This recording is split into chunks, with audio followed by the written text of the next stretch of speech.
This is an NBC News special report. Here's Tom Llamas. And good day. We are coming on the air with a historic moment on Capitol Hill. King Charles is about to address a joint meeting of Congress on the second day of his state visit to the U.S. We are seeing live pictures inside the House chamber. Of course, Vice President J.D. Vance there and Speaker Mike Johnson awaiting for the announcement of His Majesty the King.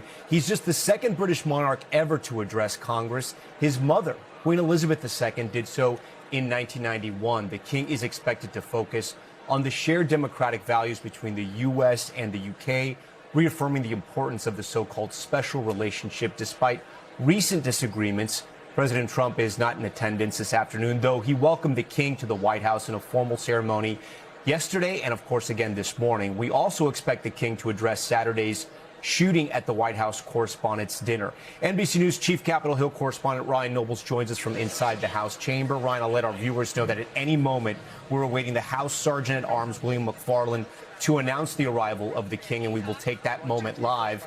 The big question on this trip was, can the King help mend the relationship between the president and the UK? There's obviously some bad blood right now because the president says the UK, as our closest ally, did not essentially get the US's back in its war with Iran that is still ongoing, I should say. And the second part of all this, the Epstein part of this, Ryan, and of course we know what happened with King Charles's brother, Andrew, and the Epstein victims that have demanded justice from him and from others. Andrew, of course, stripped from all of his royal ties. But it is unclear if he's going to address Epstein here. It most likely he will not. Correct, Ryan?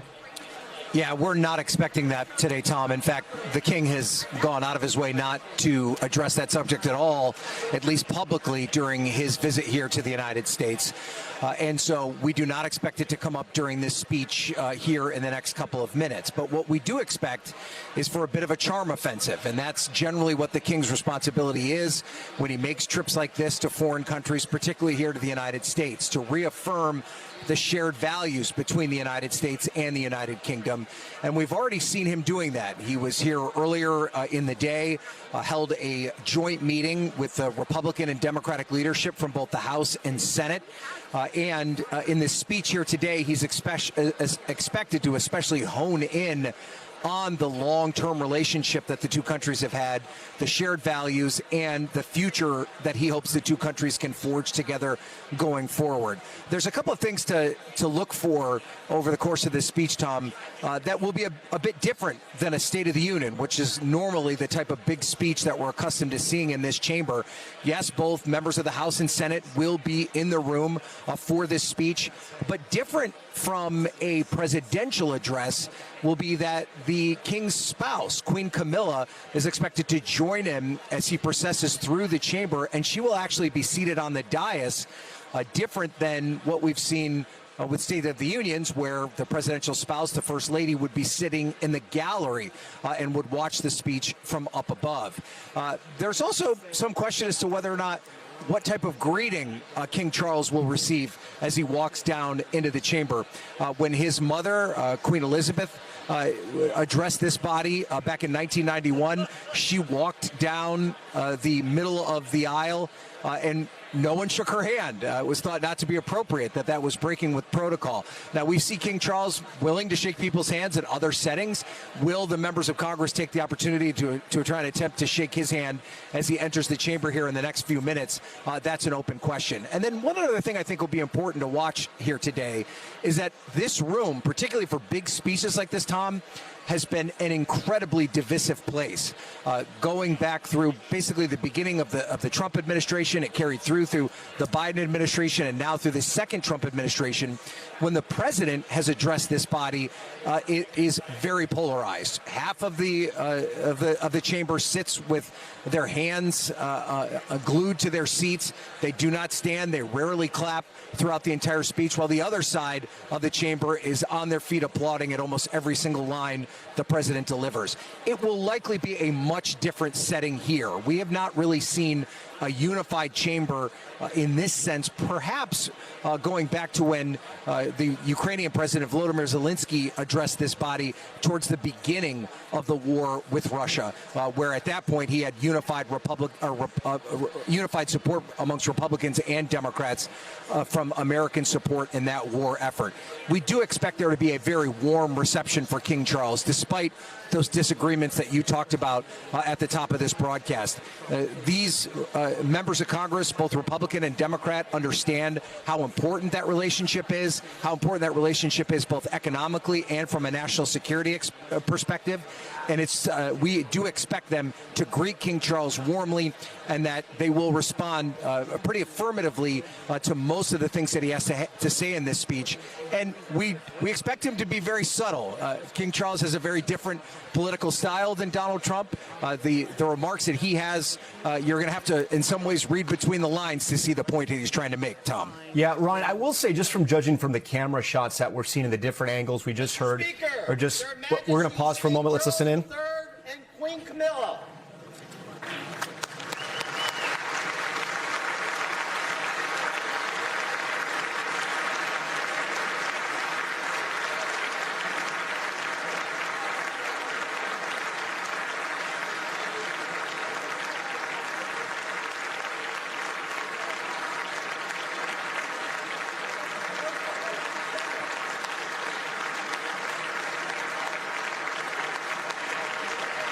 We just heard the House Sergeant at Arms, William McFarland, announcing the arrival, and we see him there, of His Majesty King Charles III, his wife, of course, Her Majesty Queen Camilla, just behind him, as King Charles makes his way, walking a little bit fast, down the middle of the House chamber there, and about to address both the Senate and the House that have gathered for him. The Vice President there shaking his hand, the Speaker, Mike Johnson, as well. We expect these remarks to be around 10 minutes, maybe a little bit longer than that. We're going to take these remarks in their entirety. Again, this is only the second time that a monarch has addressed the House chamber in this way. His daughter, I should say his mother, the only other monarch to do this. The king receiving a very jovial and very energetic response, again, from both Republicans and Democrats there in the House chamber.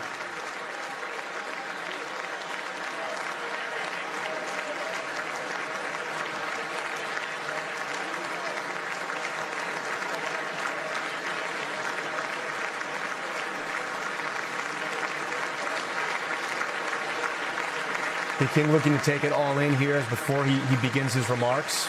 And again, we're expecting the king to talk about the strength of the bonds between the U.S. and the U.K.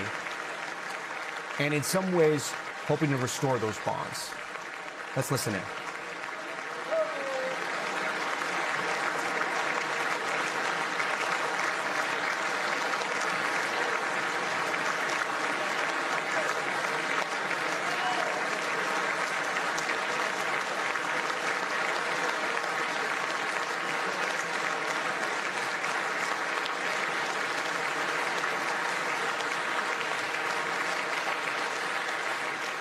Members of Congress, I have the high privilege and distinct honor of presenting to you His Majesty Charles III.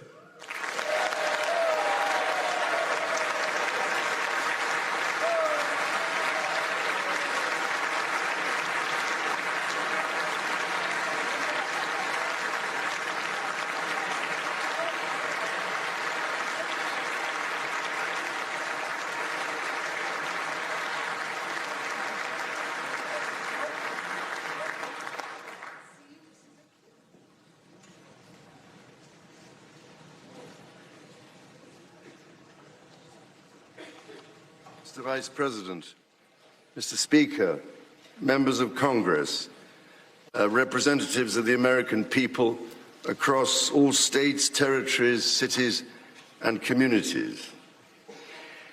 I would like, if I may, to take this opportunity to express my particular gratitude to you all for the great honor of addressing this joint meeting of Congress, and on behalf of the Queen and myself, to thank the American people for welcoming us to the United States to mark this semi-quincentennial year of the Declaration of Independence. And for all of that time,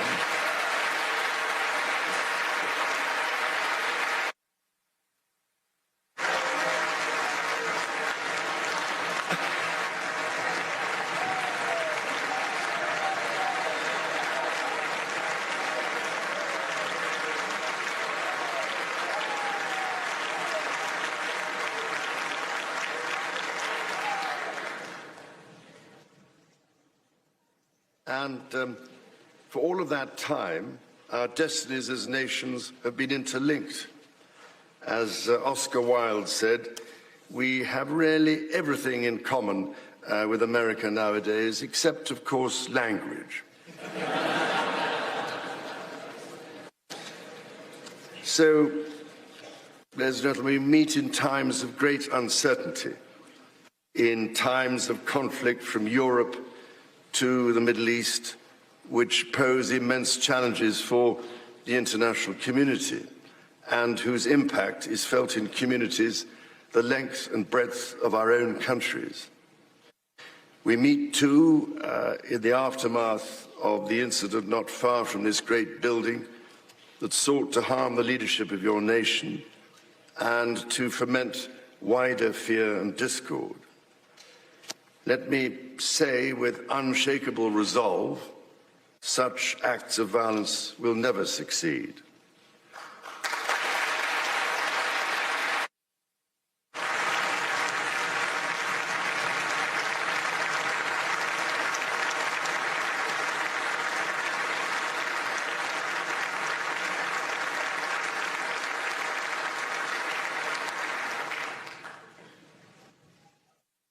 Whatever our differences, whatever disagreements we may have, we stand united in our commitment to uphold democracy, to protect all our people from harm, and to salute the courage of those who daily risk their lives in the service of our countries.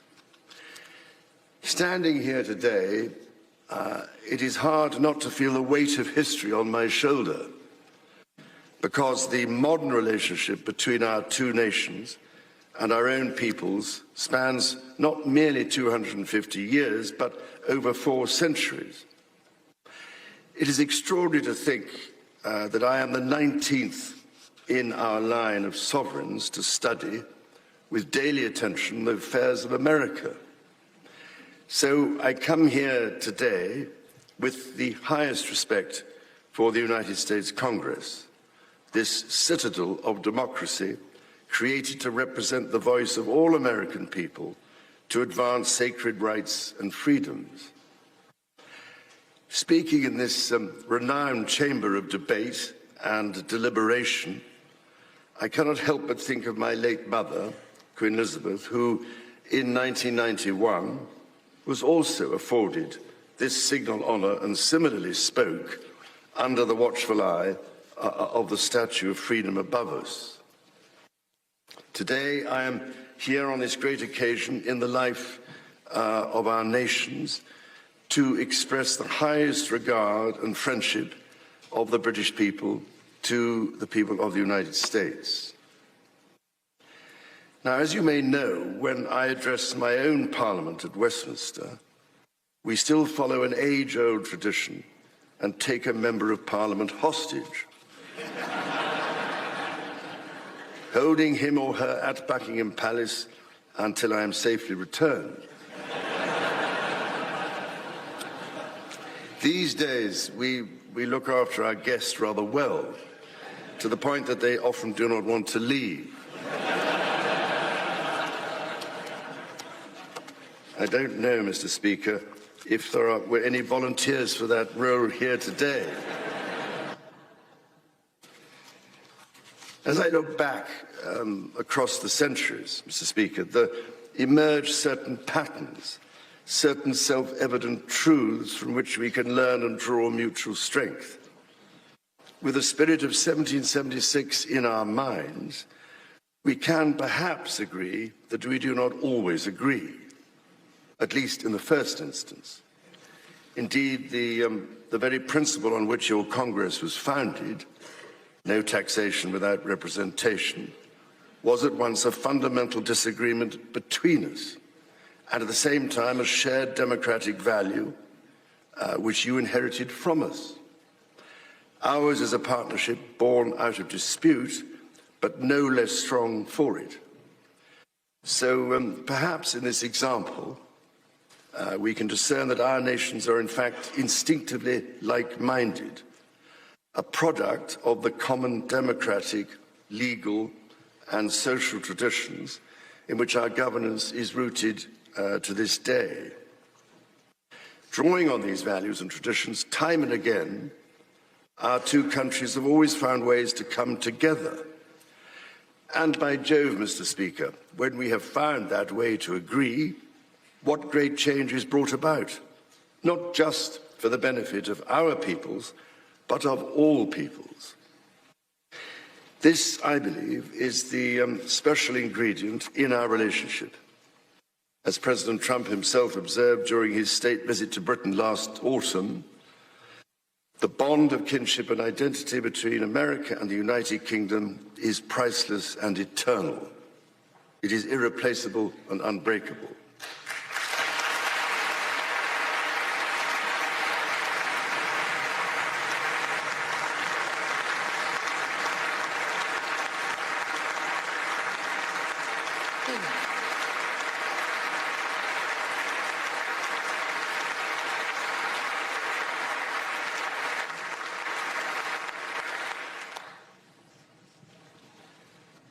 Mr. Speaker, this is by no means my first visit to Washington, D.C., the capital of this great republic. It is, in fact, my 20th visit to the United States and my first as King and head of the Commonwealth. This is a city which symbolizes a period in our shared history, or what Charles Dickens might have called a tale of two Georges.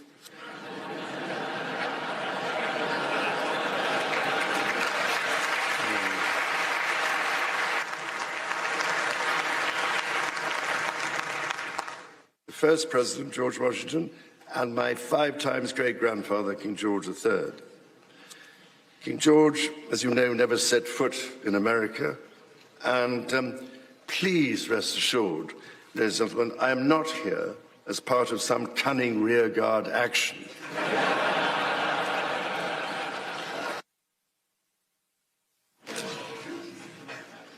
The Founding Fathers were bold and imaginative rebels with a cause.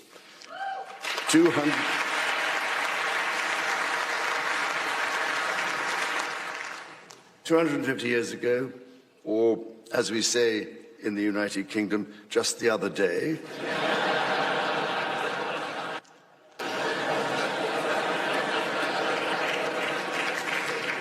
they declared independence. By balancing contending forces and drawing strength into diversity, they united 13 disparate colonies to forge a nation on the revolutionary idea of life, liberty, and the pursuit of happiness. They carried with them and carried forward the great inheritance of the British Enlightenment, as well as the ideals which had an even deeper history in English common law and Magna Carta.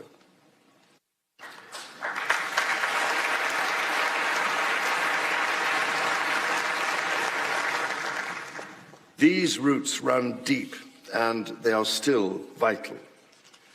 Our Declaration of Rights of 1689 was not only the foundation of our constitutional monarchy, but also provided the source of so many of the principles reiterated, often verbatim, in the American Bill of Rights of 1791. And those roots go even further back in history. The US Supreme Court Historical Society has calculated that Magna Carta is cited in at least 160 Supreme Court cases since 1789, not least as the foundation of the principle that executive power is subject to checks and balances.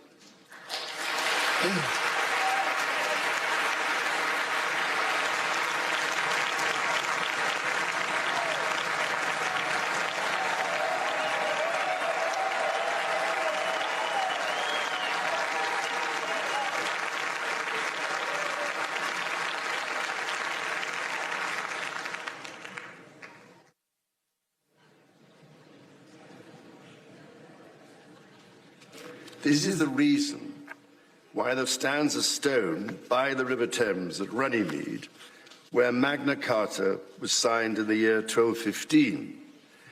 This stone records that an acre of that ancient and historic site was given to the United States of America by the people of the United Kingdom to symbolize our shared resolve in support of liberty and in memory of President John F. Kennedy.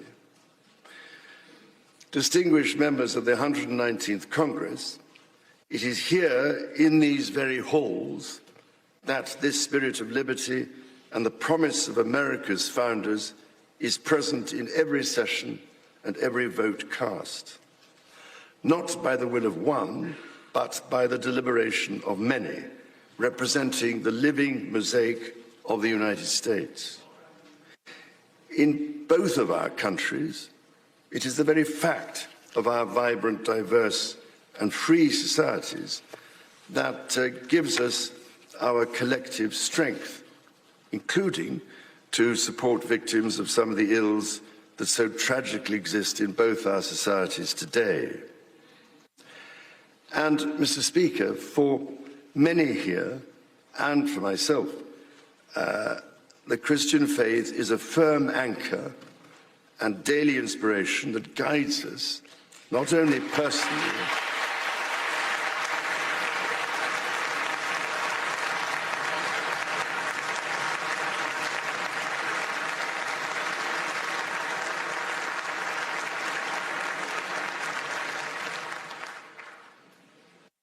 that guides us not only personally, but together as members of our community. Having devoted a large part of my life to interfaith relationships and greater understanding, it is that faith in the triumph of light over darkness which I have found confirmed countless times. Through it, I am inspired by the profound respect that develops as people of different faiths grow in their understanding of each other.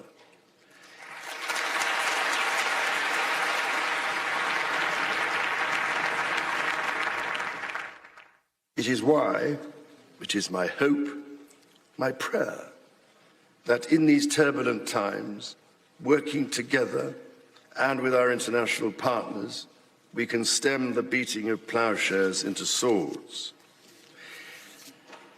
I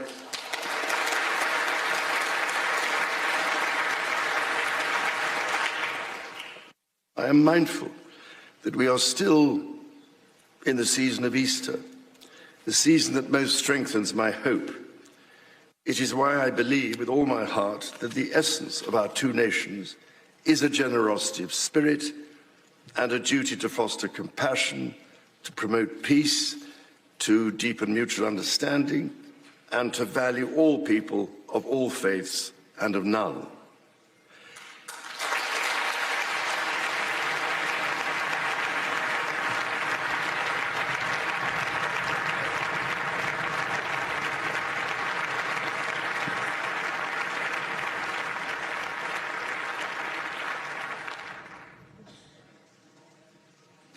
The alliance that our two nations have built over the centuries, and for which we are profoundly grateful to the American people, is truly unique. And that alliance is part of what Henry Kissinger described as Kennedy's soaring vision of an Atlantic partnership based on twin pillars, Europe and America. That partnership, I believe, Mr. Speaker, is more important today than it has ever been.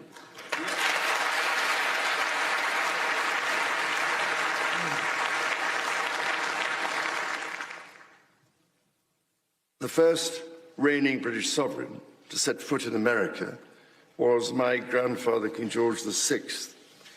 He visited in 1939 with my beloved grandmother, Queen Elizabeth, the Queen Mother.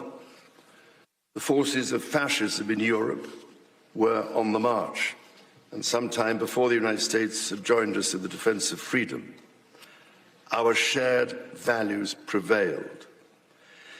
Today, we find ourselves in a new era, but those values remain. It is an era that is in many ways more volatile and more dangerous than the world to which my late mother spoke in this chamber in 1991. The challenges we face are too great for any one nation to bear alone. But in this unpredictable environment, our alliance cannot rest on past achievements or assume that foundational principles simply endure. As my Prime Minister said last month, ours is an indispensable partnership. We must not disregard everything that has sustained us for the last 80 years. Instead, we must build on it.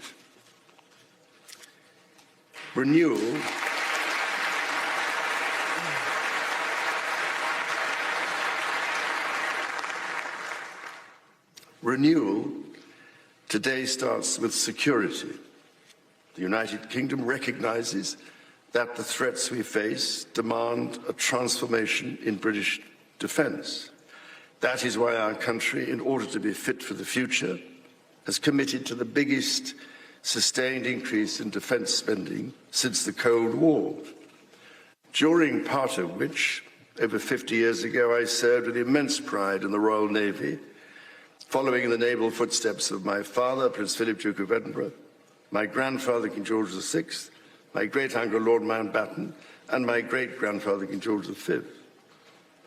This year, of course, also marks the 25th anniversary of 9/11. This atrocity was a defining moment for America, and your pain and shock were felt around the whole world. During my visit to New York, my wife and I will again pay our respects to the victims, the families, and the bravery shown in the face of terrible loss. We stood with you then, and we stand with you now in solemn remembrance of a day that shall never be forgotten.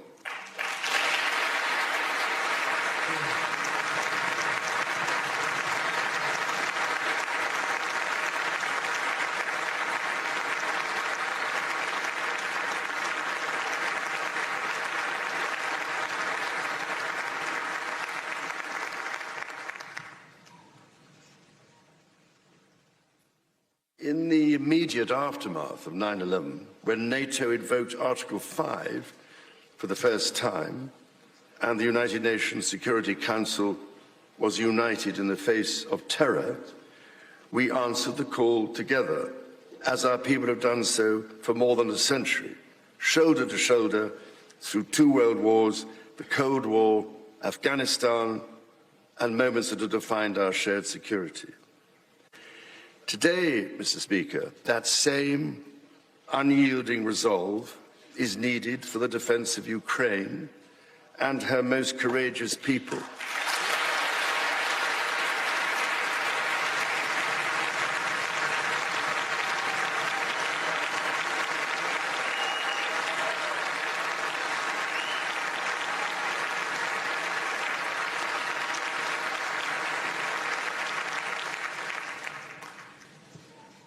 It is needed in order to secure a truly just and lasting peace.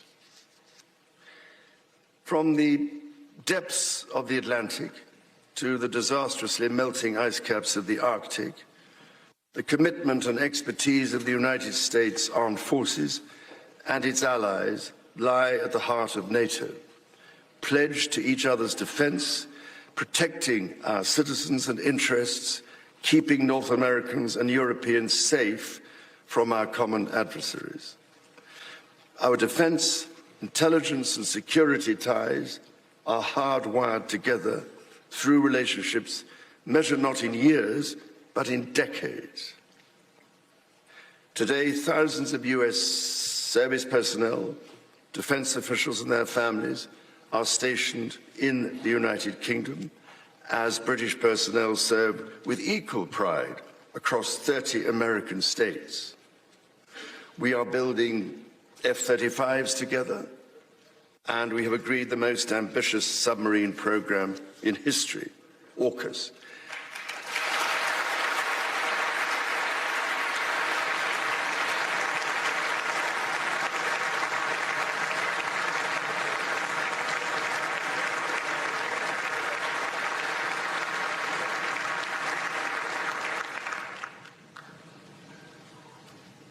and we are doing it in partnership with Australia, a country of which I'm also immensely proud to serve as sovereign. We do not embark on these remarkable endeavours together out of sentiment.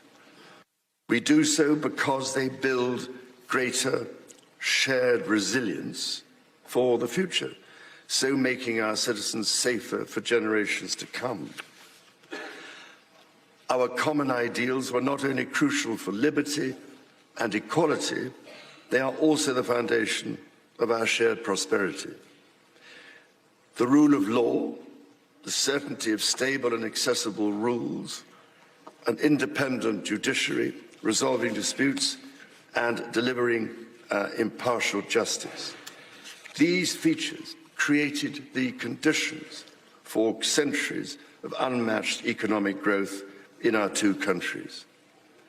This is why our governments are concluding new economic and technology agreements to write the next chapter of our joint prosperity and ensure that British and American ingenuity continues to lead the world. Our nations are combining talent and resources in the technologies of tomorrow. Our new partnerships in nuclear fusion and quantum computing and in AI and drug discovery, holding the promise of saving countless lives.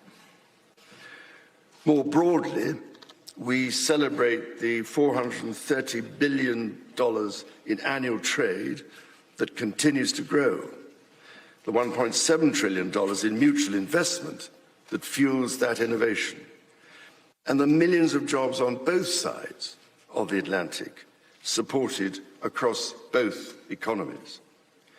These are strong foundations on which to continue to build for generations yet unborn. Our ties in education, research, and cultural exchange empower citizens and future leaders of both countries. The Marshall Scholarship, named after the great General George Marshall, and the association of which I am so proud to be patron, are emblematic of the connection between our two countries. Since its founding, more than 2,300 scholarships have been awarded, opening doors for Americans from all walks of life to study at the United Kingdom's leading universities. So as we look toward the next 250 years, we must also reflect on our shared responsibility to safeguard nature, our most precious and irreplaceable asset.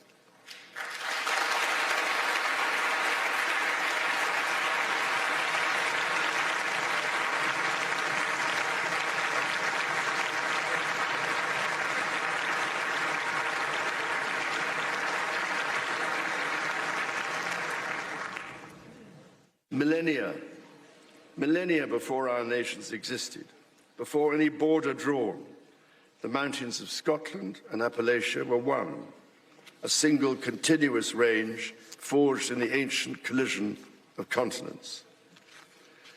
The natural wonders of the United States of America are indeed a unique asset, and generations of Americans have risen to this calling. Indigenous, political and civic leaders, people in rural communities and cities alike, have all helped to protect and nurture what President Theodore Roosevelt called the glorious heritage of this land's extraordinary natural splendor, on which so much of its prosperity has always depended. Yet, even as we celebrate the beauty that surrounds us, our generation must decide how to address the collapse of critical natural systems, which threatens far more than the harmony and essential diversity of nature. We ignore at our peril the fact that these natural systems, in other words, nature's own economy, provide the foundation for our prosperity and our national security.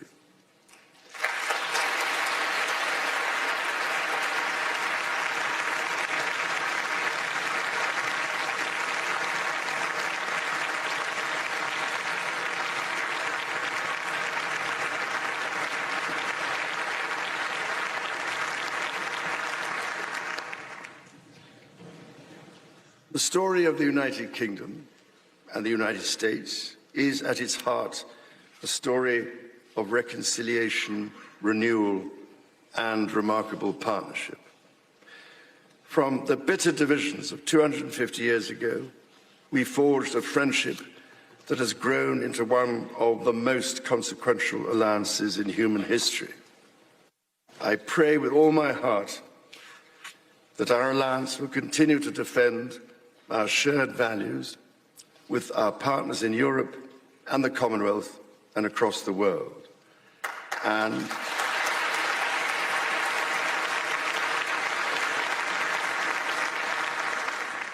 that we ignore the clarion calls to become ever more inward-looking.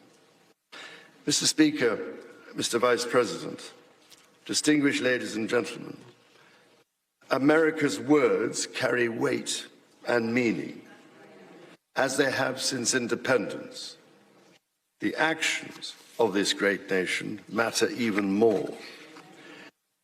President Lincoln understood this so well with his reflection in the magisterial Gettysburg Address, that the world may little note what we say, but will never forget what we do.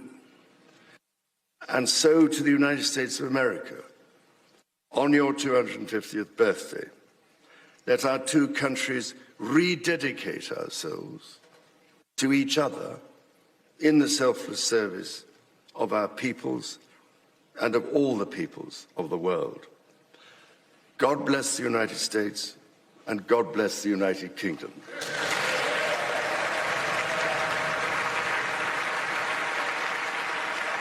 We have just been listening to King Charles address both chambers of Congress here.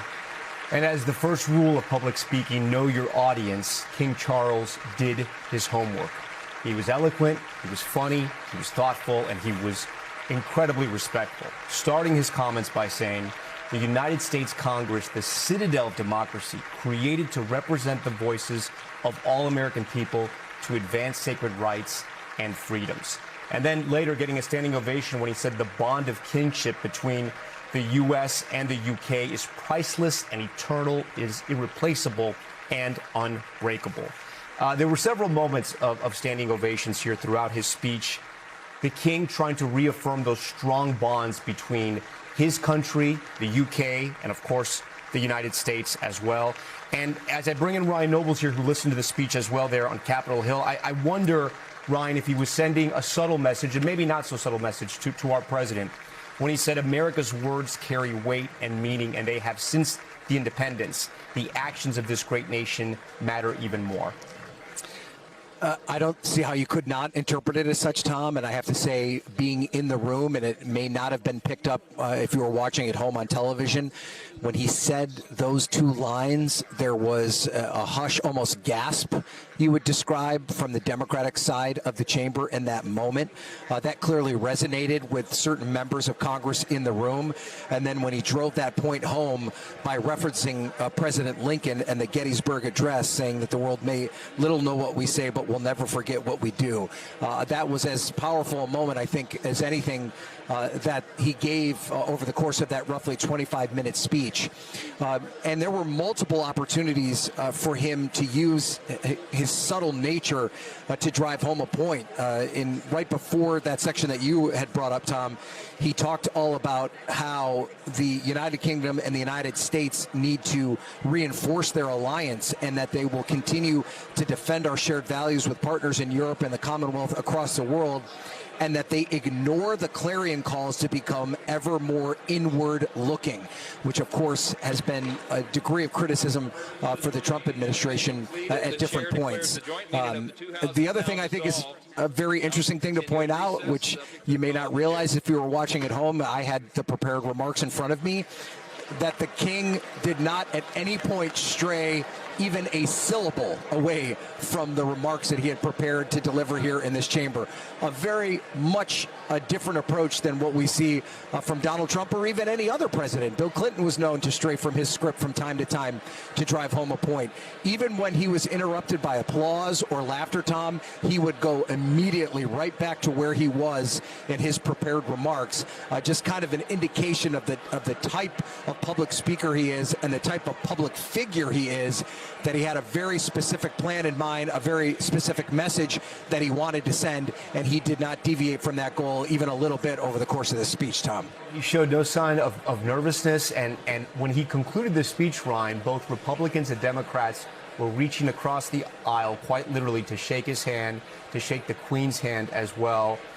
The speech there in the chambers, and this is somewhat rare, I know you alluded to this a little bit, but that both parties received this speech so well, it is clear there was something for everyone in this speech. But, you know, at times, especially when speeches are given in the House chamber, many times in the Trump era, they are speeches for an audience of one. And with that, I do want to bring in NBC News White House correspondent Monica Alba. That audience of one, of course, being President Trump. This is very early. The speech just wrapped up, you know, a minute or 2 minutes ago, Monica. Do we know, or how do you think, you cover the president every day, he's going to receive this speech? Well, Tom, the president himself said that he wished he could have traveled to Capitol Hill to be in attendance for these remarks. Ultimately, he could not do that for logistical and security reasons, and because he wouldn't be in attendance for a speech like this. But that is how much he wanted to be a part of it. He was looking forward to what the king was going to say. And certainly some of the things that the king talked about, the president might disagree with him on. When the president specifically has made these comments about NATO in the past, he has been a very big critic of that critical alliance. It was clear here from the king's speech that he wanted to boost NATO and talk about how important it is to be able to have a system of allies when it comes to important things like the war in Ukraine currently, which is another area of a little bit of disagreement about how much support is still going there in terms of how the U.S. views that and how the UK views that. And I thought something else, Tom, that really stood out to me was what the king said in reference to what happened on Saturday night at the White House Correspondents' Dinner, which is that any acts of violence that are intended to make people feel scared or back down from their daily lives, he says those will not be successful, that those kind of intended acts are never going to be successful. And that was one of the moments that received some of the greatest applause in the chamber. Monica, we thank you for that. I do want to go to Gabe Gutierrez as well, because there's another big story we're following. The former director of the FBI, James Comey, has been indicted once again. Gabe Gutierrez, Gabe, talk to us about what we know about this case, the legal merits, and what exactly got him under the auspice of the FBI once again.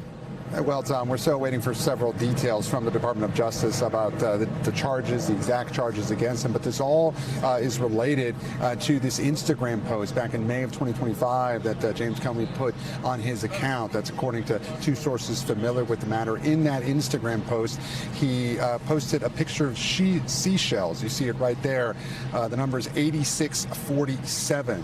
47 referring to the President of the United States, Donald Trump, 47th President.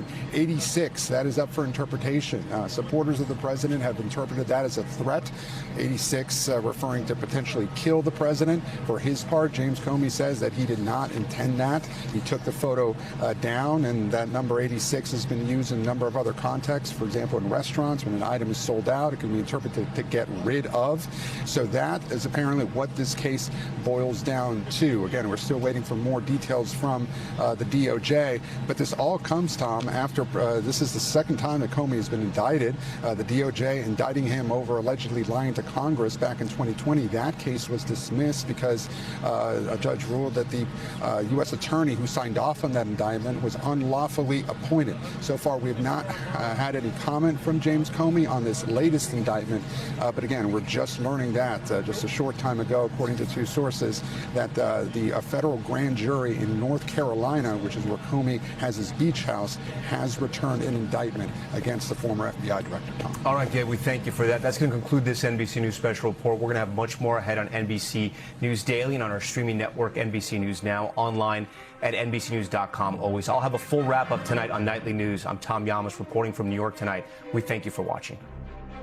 We thank you for watching. And remember, stay updated on breaking news and top stories on the NBC News app or watch live on our YouTube channel.